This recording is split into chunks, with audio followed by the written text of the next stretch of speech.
మంత్రి మండలి సమావేశం ఇవాళ జరగనుంది. అమరావతి నిర్మాణానికి నాబార్డ్ నుంచి 7380.70 కోట్ల రుణం తీసుకునేందుకు సిఆర్టీఏకు అనుమతి ఇవ్వనున్నారు. సీడ్ యాక్సిస్ రహదారిని 16వ జాతీయ రహదారికి అనుసంధానించే పనులకు 532 కోట్ల మేర ఆమోదం తెలుపనున్నారు. 169 కోట్లతో నిర్మించనున్న లోక్ భవన్ నిర్మాణ టెండర్లకు 163 కోట్లతో జ్యుడిషియల్ అకాడమీకి పరిపాలన అనుమతులకు ఆమోదం తెలుపనున్నారు.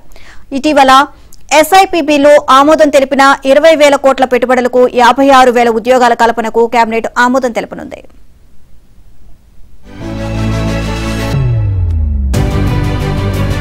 ₹169 కోట్లతో నిర్మించనున్న లోక్ భవన్ నిర్మాణ టెండర్లకు 163 కోట్లతో జ్యుడిషియల్ అకాడమీకి పరిపాలన అనుమతులకు ఆమోదం తెలుపనున్నారు. ఇటీవల ఎస్ఐపిబిలో ఆమోదం తెలిపిన 20,000 కోట్ల పెట్టుబడులకు 56,000 ఉద్యోగాల కల్పనకు కేబినెట్ ఆమోదం తెలుపనుంది.